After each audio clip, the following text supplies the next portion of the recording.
Yeah, welcome everybody.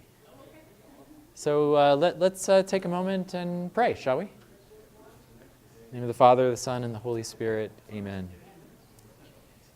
Gracious God, we ask your blessing on us today. We ask that your Spirit be among us, inspiring us. Help us to hear the things that we need to hear to serve your people well.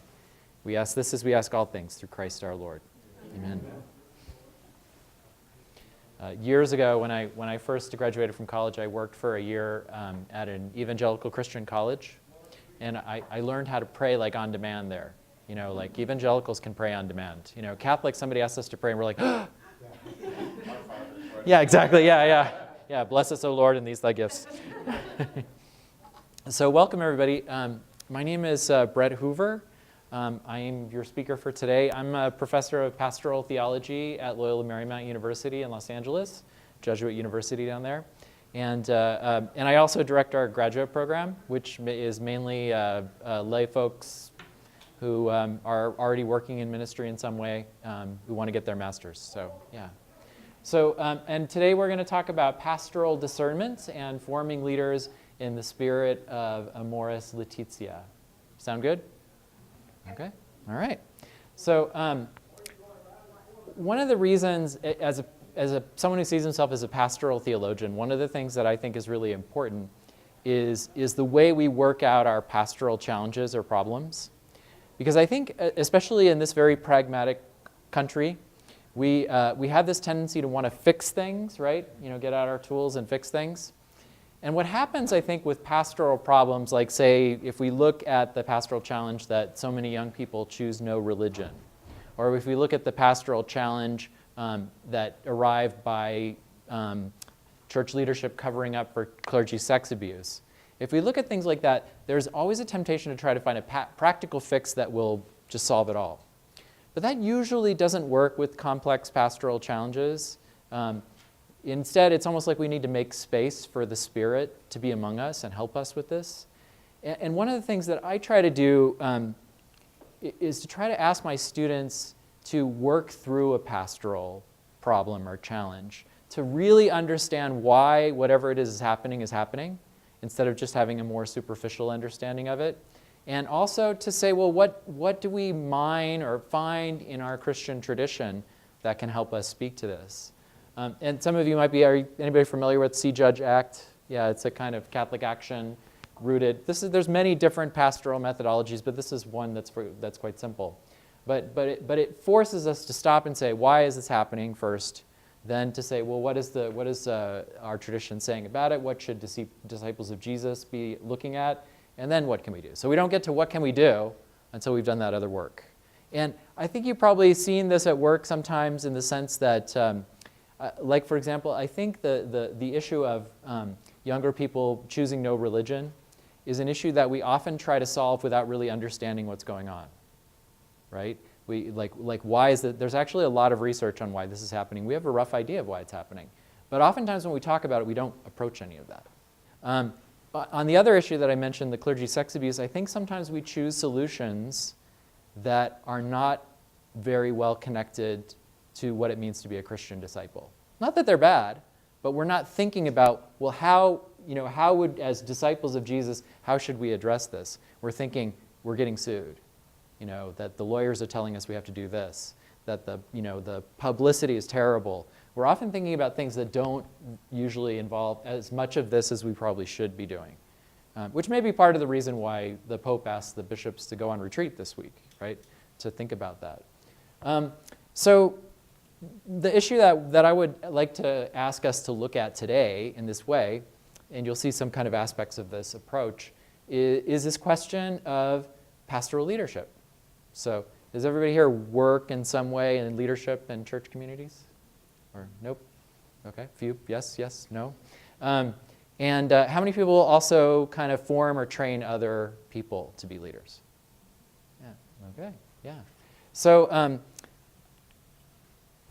oh yeah, there we go. So I don't know about you, but lots of us have this story. Did you have this moment in time where somebody who was a pastoral leader kind of invited you into that space, or invited you into ministry, invited you into the things? And I can remember when my pastor, when I was a college student, said to me, you know, why don't you come on this retreat? And then he said, why don't you be on the retreat team? And then the next time he said, why don't you be on the parish council? So probably a lot of us have stories like that. And much of that experience, I think, is, especially if we're as idealistic as I was, and sometimes still am, we think about, wow, you know, the opportunity to do good is amazing. I mean, like, it feels like a privilege to be invited into people's lives to do good. But, you know, in part because I was young, my pastor didn't say, oh yeah, and as a pastoral leader, you can really do a lot of harm to people. You know, if you screw it up, you can really do damage. But that's true, isn't it? Yeah, and some of us have had experiences that have affirmed that. And also, he didn't talk about the fact that sometimes when we're doing ministry, we have ulterior motives. So I like that because it says, well, anyway, enough said. So there's lots of, so I think one of the things that this reminds me is that how important pastoral leadership is, but also how delicate a thing it is to do. And that's why it's good to think about it in a little more kind of detail. So especially in this kind of idea of forming pastoral leaders, what makes it challenging to form people as pastoral leaders? Those of you who have to train other people to be leaders, what do you find are the challenges in doing that? They have a set idea of how they should be. Okay. I want to come back to that because that's a good one. Yeah. What else? People are fearful that they don't have the Okay. ability. Yeah, people, yeah, I really can't do this. Yeah, I really don't have what it takes. That kind of goes into the level of commitment, too, that's going to be expected of them. Sometimes they're okay occasionally, but to be committed to it on a regular, ongoing basis. It's a challenge, especially for you know, in our society, religion is voluntary. It's seen that way anyway, even if it really in some ways isn't. It certainly wasn't voluntary in my household growing up. But there's this sense that you can do it or not. You get to choose. Yeah. So what you were going to say something? Yeah, just that the cookie cutter, like, it's hard. Oh. You know, like, everyone has their own, you know, gifts and talents and personality types, and trying to train them can be kind of difficult because what works for this one individual is not best. You know, it's not going to necessarily speak to the next person that you train. Good. Yeah, definitely. Sorry, you were going to say something. Well, it goes along with what he said. People have different backgrounds. Some of them have already done some of this, and some of them are totally new. Yeah.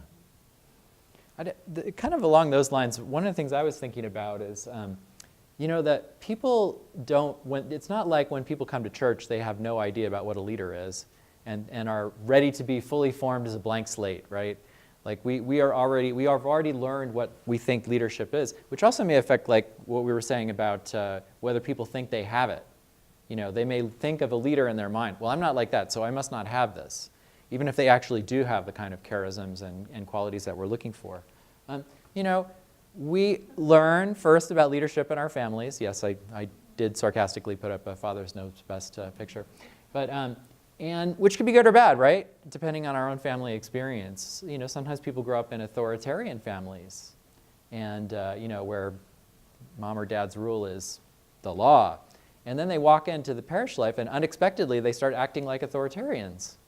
You know, that's not surprising in some ways. And a lot of these, the assumptions we have about leadership are not necessarily things we are consciously thinking about, but that are things that are drilled into us by the examples we have. And sometimes we spend a lot of time in leadership formation trying to kind of change a little bit of that. Or I think about Father Greg Boyle, who's famous for his work in gang recovery in Los Angeles. And one of the things he talks about is consciously trying to, in some ways, form a new family for the homeboys. Because they have had this, some of them have had very dysfunctional primary family experiences, but also they've been part of this kind of gang family, which is a very pathological way of understanding family, very destructive, violent, competitive. He wants to, he wants to teach people how to be human again, in a way, or to discover the humanity that's already there. Probably a better way of saying it. So, also, I think a lot of people discover or have models of leadership that come from work. Do you find that's true? Yeah, that either or things they learn in business school, or I find that a lot with people that end up on finance councils, or and also, or just whatever, the way that their boss, they've interacted with their bosses. Even in my own history, my supervisors, with a few exceptions, have been people that were very non-interventionist. So I really don't hardly ever expect much from my supervisor. My wife had an incredible mentor as a supervisor when she started working in campus ministry. And so she has high expectations of supervisors. But I think also, but one of the things I think we have to be cautious with this, I mean, efficiency is good. We could use probably a little in the church, a little bit of the efficiency of the business world. But that's not why we're there. You know, like in business, you're trying to earn profit, or be efficient is an actual end in itself. But it's not for us. You know, we are trying to make people into disciples of Jesus Christ. And so I think we have to just kind of like be aware and think about the kind of expectations that are going into leadership, and help people think about it a little bit more critically. Another thing that I think is a problem with this is that contributes to this is this kind of factor of compartmentalization in our society, that we tend to like put things in little drawers. And this is part of, I mean, this happens a lot with church stuff, right? Like we're asking people to think about parts of their lives, and they're like, that's not a church part, right? Like how to be a leader, or how I'm supposed to conduct ethics at work, or how I'm supposed to behave at home. That's none of your business. That's not church stuff. And so I think that is true with leadership. We often think of it as a completely secular thing that we just use in the church, instead of that it should be formed by our expectation, formed by our ethics, formed by our expectations of what we're about, formed by the gospel teaching. So those are, does that kind of make sense? Have you seen some of these things? Are there other things I left out, or? We're good? I guess I think also in terms of leadership, especially those of us who are women, we're raised to believe that the leadership came from the pastor. And just, you know, he's in charge. There's no responsibility for any leadership other than what he does. The rest of us are sort of just playing at it. Yeah, well, the rest of us are just, we're the doers. Yeah, kind of dualism around clerical leadership models, yeah. Which is, now, since Vatican II, we've tried to rediscover this sense of the baptismal priesthood and the role of each person in being a disciple, and that some of the people have received the charism of leadership. But it's hard to get away from that. You know, there's a way in which you just never feel totally responsible for a faith community unless you're ordained. You got it. Yeah, which doesn't seem like a good thing. Yeah. One of the things I heard in a talk about a month ago, actually had that slide of the father with the kids around him. That's what we're used to. And in the last 20, 25 years, the kids that are raised now look at The Simpsons. And in The Simpsons, but the concept was at The Simpsons, the kids are right, the dad and mom are just stupid. It's like programs on the Disney Channel. The adults are always idiots. But so that's a radical. So this individual talked about training physicians, pediatricians, and so it's about training people. And she said, you know, in the old days you could tell them what to do, but the kids that now come up, they have a different concept of what fathers and mothers, they actually are not that smart. And so this dissonance of expectations of where you learn, how you, or who you learn off. And I think you're saying the same thing in terms of gender. That's changing in our world in different ways, not only in gender, but so if you want to have leaders, you have to be aware of the change, and how does it change you. And you might be forming a group of people for to be leaders of small faith communities or whatever it is that you might be doing. And you might find that in the same group that you're training, you have one person who's formed in a more patriarchal, authoritarian, who isn't even really that open to women being in leadership. And in the same group, you have someone who contests everything and rebels against everything and thinks he already knows or she already knows how to do everything. Yeah, that's a pain in the butt. Yeah. I was going to add as well, I don't work in the church, but my husband's a youth minister, and I have a background in social work. And so I was going to say, I think the shortage of resources in the church forces us to put a lot of volunteers into leadership roles that they're not actually equipped for. So I think there's been, in a talk last year, Doug Took was talking about the professionalization of the church and how we need to acknowledge that the church is a home for volunteers, but also for professionals. So we need to acknowledge that some positions require credentials, and that there are some positions that people can't be groomed to take leadership roles in. And that we need to acknowledge the necessity of formation through education, and requiring certain positions to have those credentials. And also looking less at what you need and more what people have to offer, so that you don't put them into leadership roles that they're actually ill-equipped for. And acknowledge that there are some people in your church that, while they mean well, their leadership would also be toxic to others. Absolutely. So. Yeah. No, that in that, and you're right. That's part of that. It's almost in some ways we're aiming for an intermediate space between a totally professionalized leadership class and like anybody can just volunteer to do anything, which, like you said, can sometimes be toxic. If you have the wrong person. Especially sometimes in our churches, we have this. Do you ever have this problem where people do the same leadership position until they die? Yeah. So then you have a toxic person who's going to be there until they die.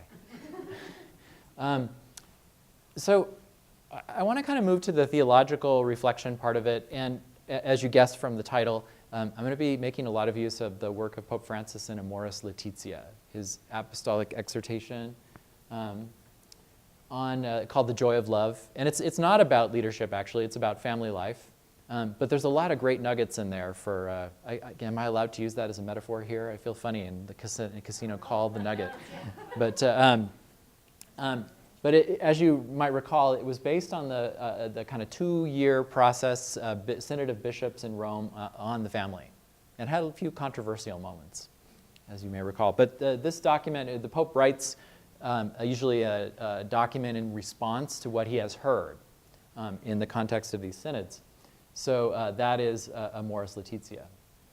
And so this is a very, very interesting document, but even to understand it, I think you have to kind of start by taking a look at Pope Francis himself, like where he came from. Like, he's a different kind of pope, right? Like, so he's not from Europe. He's not either from Italy or from Northern or Eastern Europe. He is from Argentina, although among Latin American countries, it might be the most European. Well, probably Uruguay more. But, and his parents were Italian immigrants. But he is from a very different context. He was formed in a different context that in some ways is closer to the United States than Europe. For example, Argentina, like the US, is a nation of immigrants. But is very different in terms of, for example, one of the big factors that has influenced the Pope's life is some intervening years of military dictatorship in Argentina, which was not just like somebody took over and was, a dictator. It was also that tens of thousands of people disappeared, because of their role, their opposition to the government. So very, very difficult time. And you can see how this might shape the way that someone would think about leadership if they've seen it abused in such a horrible way. He was the superior general of the Jesuit province at the time. So the other thing is he was influenced by these two theologians. They were both diocesan priests, Lucio Ojeda and Rafael Tello. They were both kind of involved in how does Vatican II kind of play out in Argentina. And they really focused on this notion of the theology of the people. There it is in Spanish.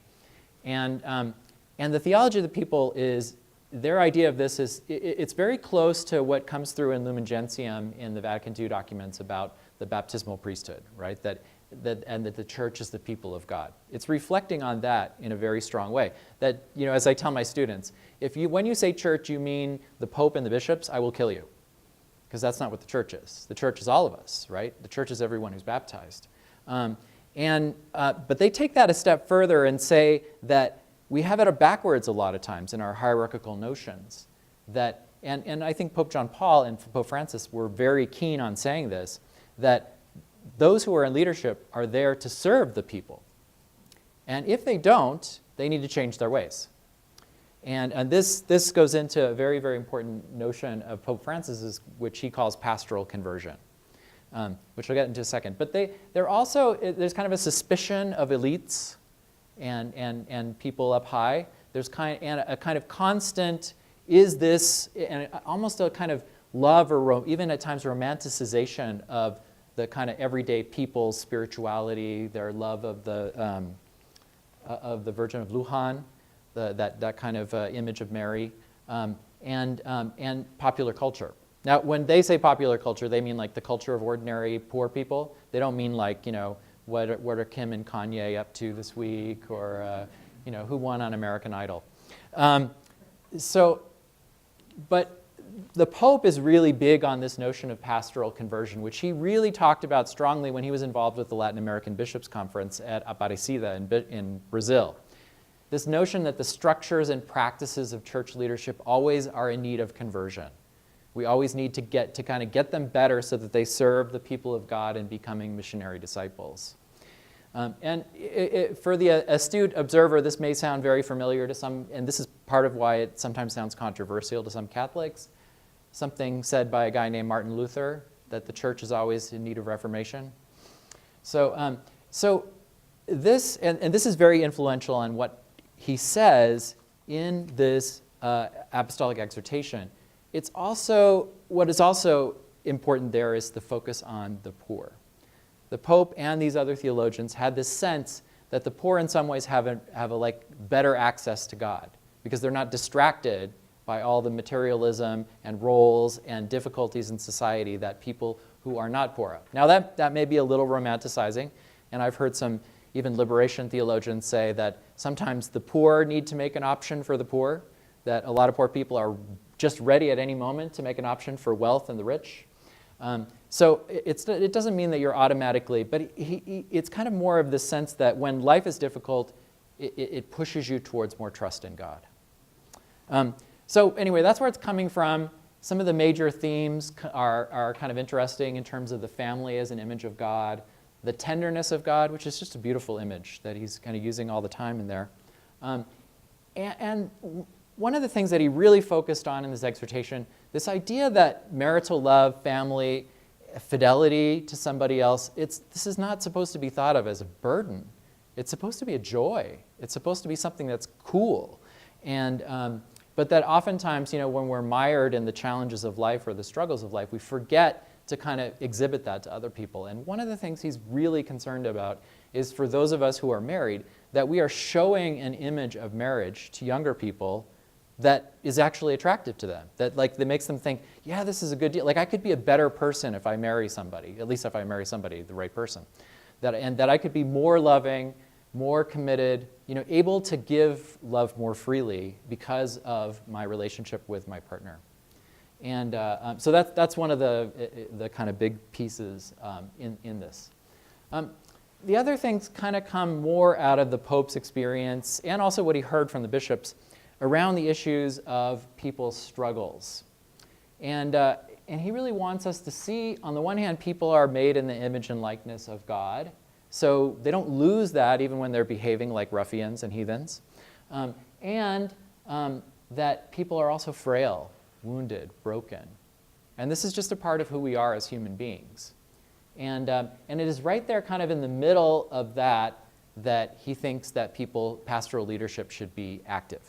That's where we should be. And this was why you often hear the Pope say things like pastors should smell like their sheep, or talking about the messiness of life, that if we're not out there in the messiness of life as pastoral leaders, then we're doing something wrong. It's because he believes we should live in that space. And part of what he's concerned about, and maybe we're all a little concerned about, is there's something about family life that makes us moralistic. It's just so easy to be judgmental in talking about things like parenting, gender roles, what kind of a wife or a husband you are. We're just as human beings easy to jump on that stuff. Don't you think that's true? Or do you? Maybe? I think about, do you remember this has come up recently, that there's been this series of events where parents run into a store and they have kids in the car for like 5 minutes, and then the police come and arrest the parent for doing that. So this is kind of like this kind of judgmentalness or kind of ease with which we start looking at the way people, particularly parent, but any aspect of family life. He's concerned about moralism in family life, and this comes out in some particular ways, I think, in family life. We often, did you ever, if you grew up in a family that was a little bit different from other families, did you ever feel like there was something wrong with you? I think we do this to people a lot. We give this image of how a family should look, should be happy all the time, it should be, there's gender role image, but a kind of monolithic image. And it doesn't, oftentimes if you're the child of a single parent, you may feel like, hey, what's going on? My wife's parents divorced when she was 14. And her mother always tells me how she felt like she had to leave the parish that she was in, because she could like feel people looking at her and saying, what did she do wrong? Now maybe I think it's better on that particular issue. But there's also this way in which I think around family life we get a little bit of amnesia. We forget how complex our families actually were when we were growing up, or we get nostalgic. We kind of romanticize. And I think one of the things that the Pope is most concerned at is that particularly around family life issues, this moralism or judgmentalism seems more kind of addressed to poor people than other people. That we're more likely to wonder if poor people are good parents, or if they are working hard enough, or if they are, if they're, good in their relationships. That we're just gonna. Excuse me for a sec.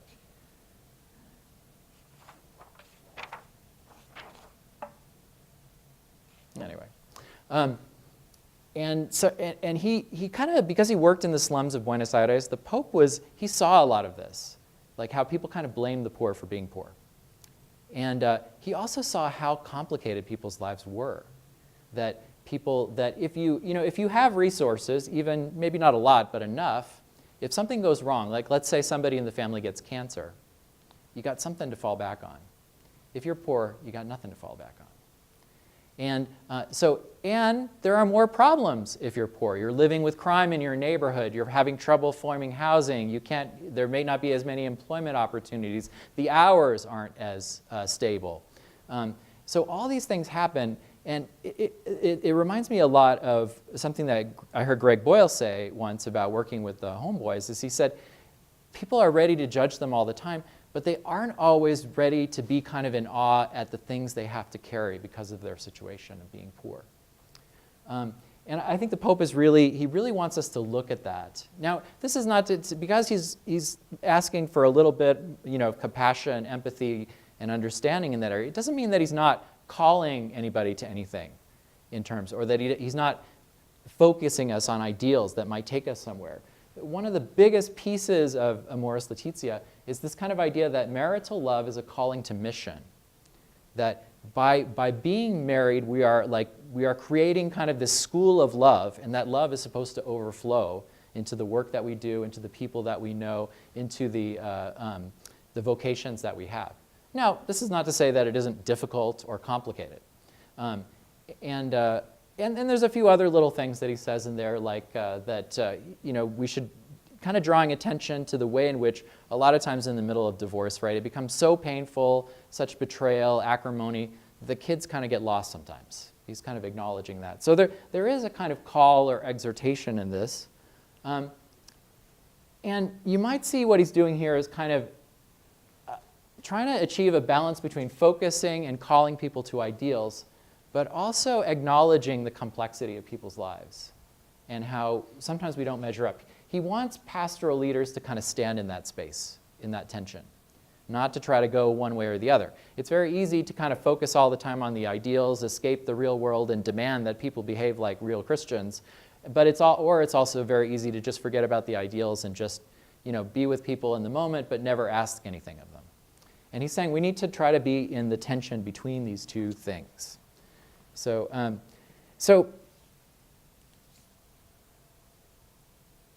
let's take a stop. So, is any of this true in your context? Do you feel like that as pastoral leaders sometimes get caught up in moralism or judgment in dealing with people? Or on the other side, is it sometimes that we live on kind of autopilot without reminding people of why we do what we do or what our ideals are? And how is it that, and do we call families to being disciples, to being missionary disciples? So. How's our time? We're good. Why don't you talk to one another for a moment, and then we'll come back about these questions. The Pope, and especially around these issues of family life, he draws attention to some ways in which some of our practices as a church have sometimes been, kind of verging more on the moralistic level. Very, very willing to judge people, but maybe not willing to understand. And so he talked about this in particular in terms of single-parent families. He talks about the church must be particularly concerned to offer understanding, comfort, and acceptance rather than straight away a set of rules that only lead people to feel judged and abandoned. So he's not saying that we should get rid of the rules, right? He's saying, what are we going to lead with? What are we going to start with? And he's saying it should be understanding and comfort. There's an old saying, and sometimes attributed to Reinhold Niebuhr, the famous Protestant theologian, that the gospel is to comfort the afflicted and afflict the comfortable. Some of you have heard this. Yeah. But sometimes we're really good at comforting the comfortable and afflicting the afflicted. So, and I think even in our parishes, I think about the way in which, like, for example, childcare. So if you have two parents, childcare is a different matter than if you're the only parent for church. And then sometimes the judgment of why are they always bringing their kids to school or to meetings, or why do we have to provide childcare? It is not starting with that position of comfort and understanding, or even listening to find out what people's difficulties are. It's just assuming that this kind of monolithic model of the family works for everybody. Yeah. Having lived this at one point, Okay. nobody knows what you're going through, or he's going through, or this gentleman's going through in their life. And nobody knows what led to the circumstance that they're in. And I think it's incumbent upon all of us in church to try and walk the mile in the other person's shoes and lead with the compassion that Christ has demonstrated in the Gospels. That doesn't mean that the rules get thrown out. But I got divorced when my son was 14 months old. It wasn't my decision. The other party wasn't Catholic and said, see, I'm out. Then I'm left as the Catholic holding the whole bag going, what do I do? I get this back. Right? So when it came to baptizing my son, I got the whole, well, you're not married, you're divorced, you can't possibly raise your child Catholic. Wow. And it wasn't just one priest that said this within our diocese, it was a couple different ones. And then I found one that understood the situation and we got it handled. My son today, who's 22 years old and a college student, still serves as an altar server in our parish. And one of the few in that age bracket of Catholics that seems to have valued his faith in some way. So it has nothing to do with, the circumstance, but it has to do with us in this, what we're all called to do is help each other through this journey that we're all on. And in this particular situation, the Pope's absolutely and completely correct. Well, and I mean, and that's a good example of, you went to somebody who had been converted from other people who hadn't yet. They had decided to, because part of the pastoral conversion is reframing the way we do ministry, trying it differently, starting in a different way. Another example is, he talked, I love this, he talks specifically about some of these, hot button things, but he says, yet we have often been on the defensive, wasting pastoral energy on denouncing a decadent world without being proactive and proposing ways of finding true happiness. Isn't that lovely? But it's often true. I mean, I remember, I will not say who the bishop was, but I was having lunch with the bishop and a bunch of other people, and he started talking about how he was he was denouncing secularism over and over again, and then he said, and I think because of this, my successor will probably end up in prison, and his successor will probably be martyred. I mean, like, he was just kind of got caught up in the moment, I guess, of how bad secularism was. Well, of course, I'm not saying anything because I was too well trained as an obedient Catholic. But of course, we always depend on the religious women, right? So this sister sitting next to me, she looks at him. She doesn't care that he's a cardinal and archbishop. She goes, well, that's kind of too much, don't you think? But part of that is reframing the way we talk about things too, the way that we preach, the way that we teach, the way that we. And he got into particular hot water in this document when he encouraged people, pastors, to rethink the way they talk about particular issues, including living together without being married and remarriage after divorce. And he didn't offer any particular new theology or change the rules, as you said. What he said is that let's look at how people actually got here, this accompaniment that you're talking about. And in the context of that, through his experience, he says, and through his listening to other bishops' experience, some forms of union radically contradict this ideal of marriage, while others realize it in at least a partial and analogous way. So now that's, theological gobbledygook, but he's basically saying, when people live together and they're not married, there could be good things happening there. Like maybe we should try to find out what the good things are, as well as maybe calling people to actually get married. And but this is what kind of got him into trouble. Into remarriage, he said, people get, as you pointed out, people get, divorced and remarried for all kinds of different reasons. It's not fair not to take that into account. And people get married and know that they made a mistake right away. But then they feel, well, here I am. And then it's only a few years later, they're like, no, I was right. This was a mistake. This was not really a marriage. And sometimes in second marriages, I could say this about my own aunts. I got 2 aunts who are divorced and remarried. And they, the first marriage did not have the stability, the love, and did not kind of create a nice environment for their children the way the second marriage did. So, that's just real. So he's basically saying if we don't take these things into account when we're trying to teach and talk and frame our ministry about them, we're going to miss out on something. But, people get scared when there's too much ambiguity. So he quoted Pope John Paul II, what he talked about in Familiaris Consortio, his encyclical on the family, was this what he called the law of gradualness, that we get better at life in stages. It's not like we figure it all out at once. That, and he said, yes, it's true that the law of the church, the teaching of the church is real, and it points the way, but not everyone may understand that, not everyone may appreciate it, not everyone may be able to fully carry it out due to various circumstances or where they are or the life they've been given or whatever.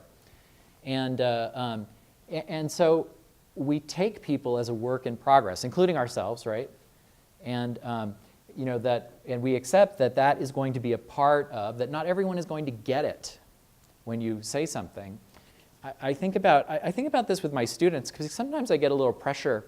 With many of my undergraduate students are not religious. They proclaim that from the housetops. And and they tell me, well, I'm not religious, but I'm spiritual.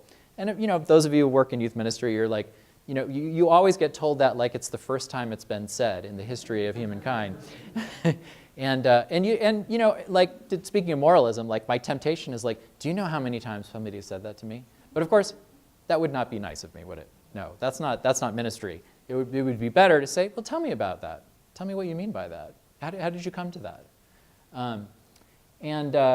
So I think we have to try to learn where people are and follow that. Now, he also quotes in the exhortation Thomas Aquinas about the limits on our freedom, that we're not fully free to do whatever, that he names some rather impressive lists of ways in which our freedom might be limited. We could probably think of some others. But I like this. It is possible that in an objective situation of sin, which may not be subjectively culpable, which again sounds like theological gobbledygook, but it's basically saying this is really wrong, but there may be factors where the person's choices here were limited. It's like it may have been foolish, it may have been objectively wrong for you to marry this person under the circumstances in which you did, but if you were 19, didn't know anything, you were desperate to get out of the house, those are kind of mitigating circumstances with that. And the point is that even if you're living in this quote-unquote state of sin, you might still be living in God's grace. Now, you can see why he got into a little bit of trouble for saying some of these things. And so to kind of summarize, I think there are like really kind of 4 principles of leadership in Amoris Laetitia.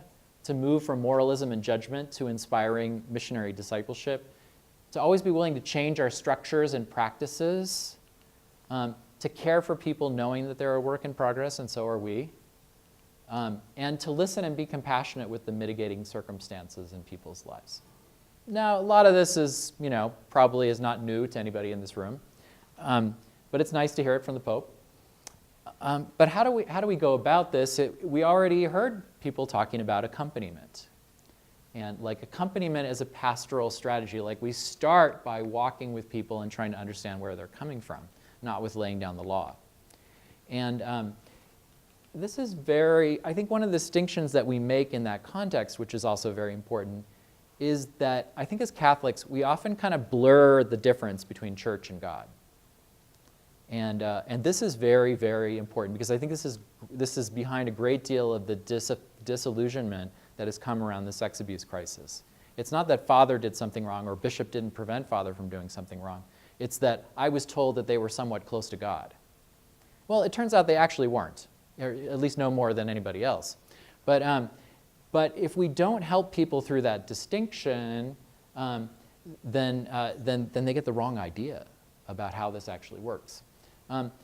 So accompanying people through stages of growth, I also think it requires us reframing our own way of going about things. And I struggle with this as a teacher, that it's very easy to think of yourself as the supplier of information as a minister. My job is to answer people's questions, and oftentimes using the resources of our tradition. The Catechism gets a lot of play on this.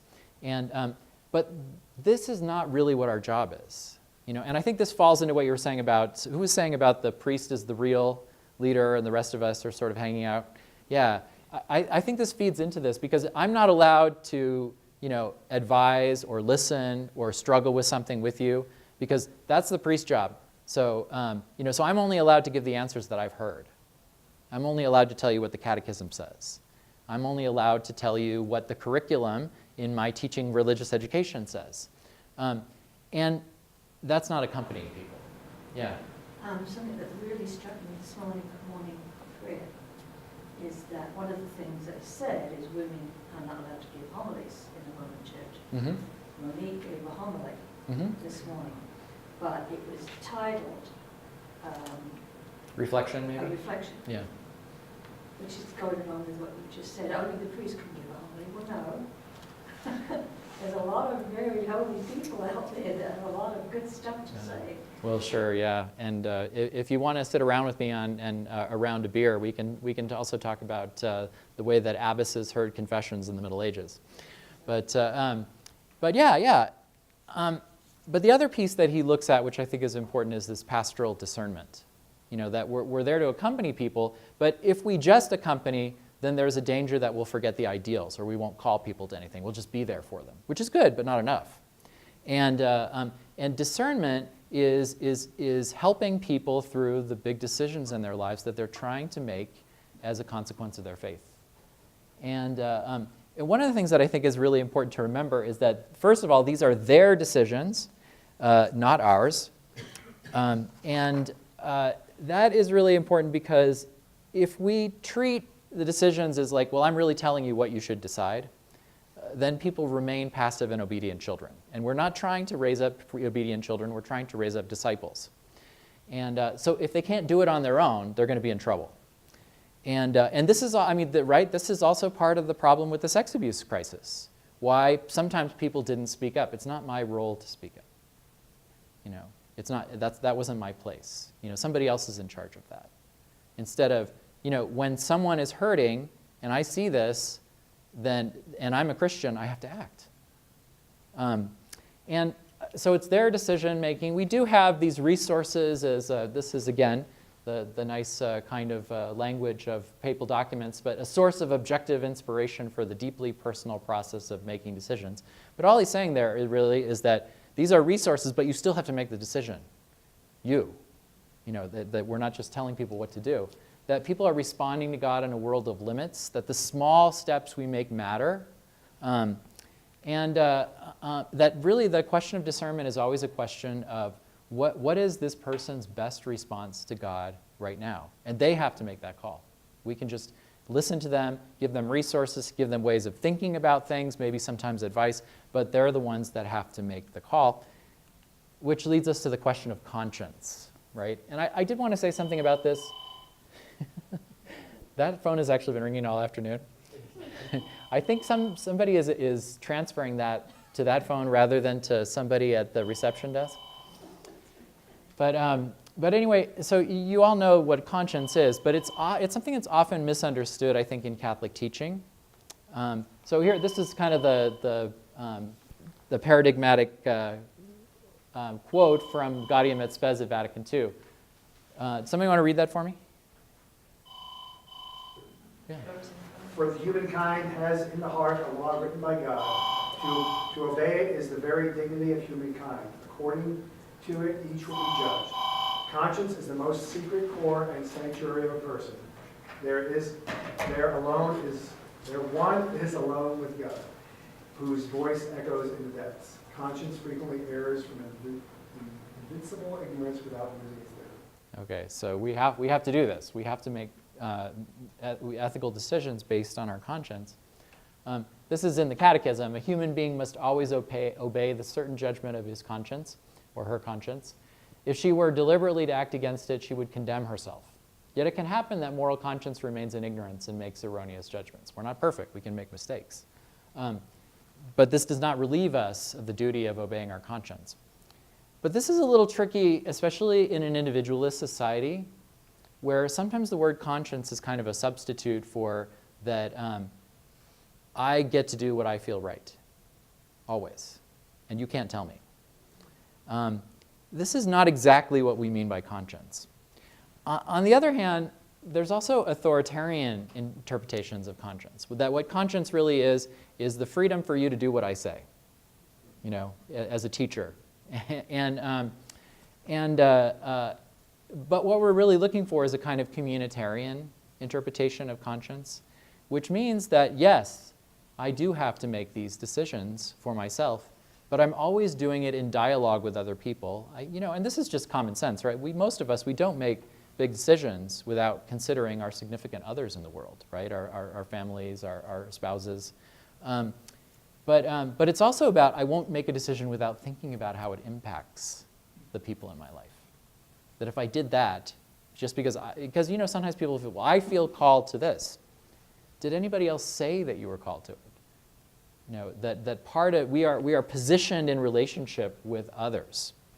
But on the other hand, sometimes there's the authoritarian, well, you couldn't be called to that because sometimes it's just because I say so. That's no good either. So does that make sense? I'm aiming for something down the middle. In terms of this word discernment, it's kind of a tricky word, right? It's my grad students who are in ministry, they often make fun of the use of the word discernment, especially when I bring it up in class. They talk about how that people use this, well, I've discerned ... I've discerned that I should do this ministry. That it can be used as a kind of way of nobody asking you any difficult questions about it, because I discerned. But it doesn't mean you actually went through a process of discerning. It may be just that you decided. I was recalling too I used to know this sister who was she was asked by her superior to discern whether she would teach at this Catholic school. And so she went to talk to her spiritual director, and she visited the school, and she talked to the teachers there. She kind of got a sense of the mission and the community culture there, and tried to see, do I have a place in this? And asking, well, do you think there's a place for somebody like me? And she went back to her superior. She goes, I just don't think this is the right place for me. I don't think this is where God is calling me. And the superior said, go back and discern some more. Basically, discern until you come to the conclusion that I came to. And I think because we use discernment in these different ways, and it can be kind of a kind of religious catchphrase. This is one of the reasons why I like the way that St. Ignatius of Loyola talks about it. Because he actually has a process for it. And it's a process that's not just about, he does include the usual thing about thinking about the pros and the cons of something, but also involving our whole self, and particularly our emotional life. Ignatius was convinced, as you may know, that our deep desires actually tell us something, that they tell us something important about the kind of person that God has made us. Now, he's not an idiot, right? And if you know anything about the history of Ignatius, he was a soldier, and he had very romantic ideas about being a soldier and capturing the love of women through this work, and which is probably not a new idea in the history of soldiering. But he knew that our desires are not always what he would call, in his language, ordered, well-ordered. They're sometimes disordered. And I know this because I have a colleague who just drives me crazy. And my desire to see her leave my department is not what I would call an ordered desire. That is a disordered desire. That has nothing to do with anything except the fact that I'm angry. And so he created this process, but he said we should start with the idea that people's intentions are good, that their desires are good. We should start there. But then realizing that this is the end for which we are created, and his way of expressing it is perhaps a little old-fashioned, but that we are created to serve God and serve other people.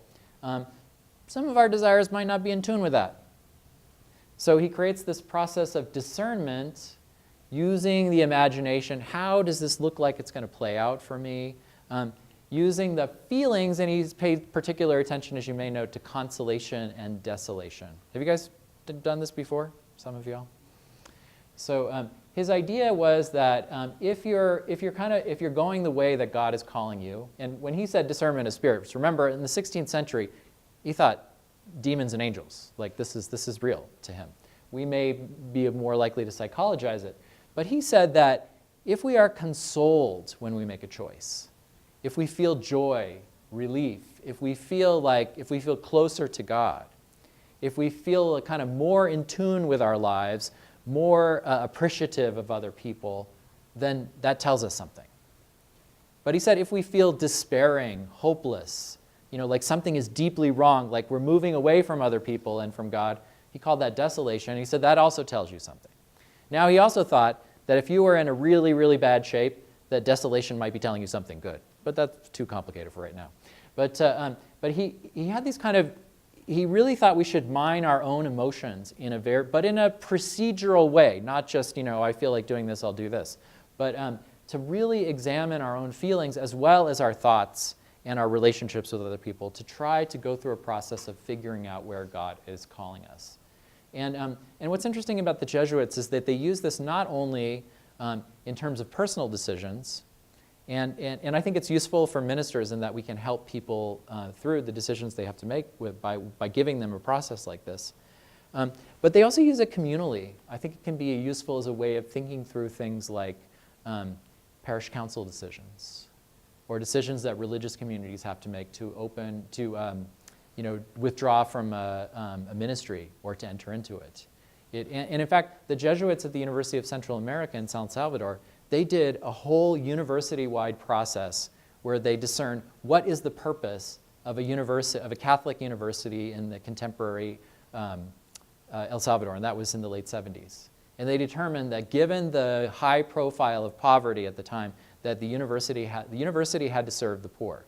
Now, he knew that poor people were not going to be the majority of the students that came to the university, but he said the needs of the poor should dominate the research of the university. They should dominate the way we train people, that we should be thinking about how they are going to make this a better world, a better country for the poor.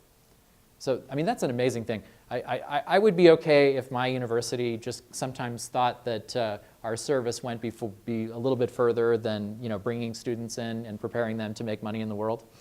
So, but I think this process can be really helpful in terms of ministry. So, anyway, so just to kind of conclude, how do we form people? I think the See, Judge, Act thing still works. We start by listening, by accompanying, by figuring out what their story is. We offer what we know from the tradition to help, that may be helpful. Scripture, from saint stories, from teaching. And then we offer examples, activities for people to practice this. I think we just keep on doing this kind of See, Judge, Act thing. So, again, a lot of this stuff is not necessarily new. But I like the way the Pope has kind of put it together for us in Amoris Laetitia. So, thank you.